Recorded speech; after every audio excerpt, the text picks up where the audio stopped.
The place of your calling is the place of your rest. The place of your calling is the place of your rest. The place of your calling is the place of your protection. Everything you need to succeed in life is in the sphere of your calling. Everything you need is in the sphere of your calling. God had, see, I used past simple. God had provided everything that you need to prosper in life. Everything. But God placed them in the place of your calling. Your protection is there. Provision is there. Health is there. Everything is there. Peace, rest is there. Joy is there. It is in the place of your calling.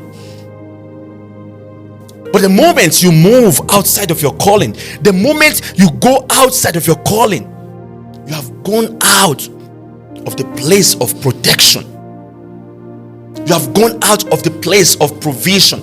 You have gone outside of it.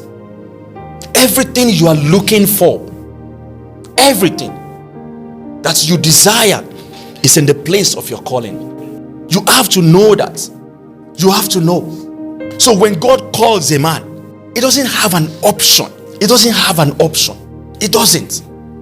Why? Because his calling captivates your heart. You can't resist the calling of God. You can't resist it.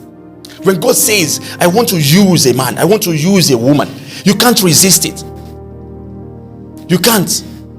As Jesus was walking beside the Sea of Galilee, he saw two brothers, Simon, called Peter, and his brother Andrew. They were casting a net into the lake, for they were fishermen. Next verse. Come, follow me.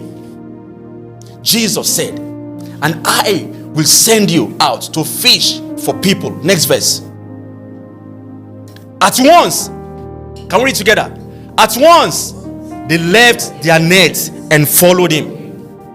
At once. They didn't know Jesus before. They didn't know him. They didn't know Jesus before. No. He said, follow me. At once. That is the calling of Jesus. The calling of God. It captivates you because there's power in it. You don't have a choice. At once, they followed him. That's Peter and Andrew. No choice. Next verse. Going on from there, he saw two other brothers, James, son of Zebedee, and his brother John. They were in a boat with their father Zebedee, preparing their nets.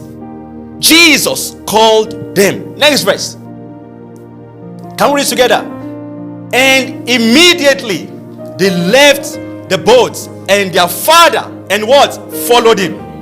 They didn't know him before. They've not met him. Imagine, they were in their place of work. So you can't be an engineer right now. You can be a businessman. If Jesus calls you, you can't resist it. At once, they followed him. They left their father. Do you know what it means to leave their father? They left their father and they left their work they were doing. And they followed Jesus. They followed him. There's nothing they can do. They don't have a choice in it. Open to the book of Acts chapter 9. Acts chapter 9. Acts chapter 9 verse 1. Meanwhile, Saul was still breathing out murderous threats against the Lord's disciple. He went to the high priest and asked him for letters to the synagogues in Damascus, so that if he found any there who belonged to the way, that is Christianity, whether men or women, he might take them as prisoners to Jerusalem. Next verse. As he neared Damascus on his journey, suddenly a light from heaven flashed around him. Next.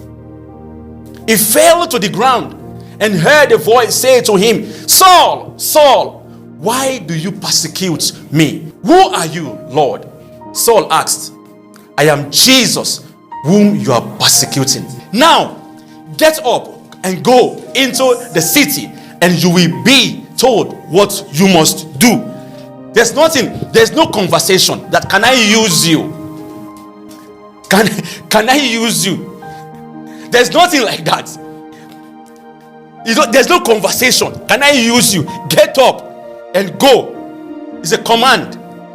When God calls you, it's a command. It's not begging you. It's not begging you, please, can you go to this place from? No, can you do this? No, it's a command.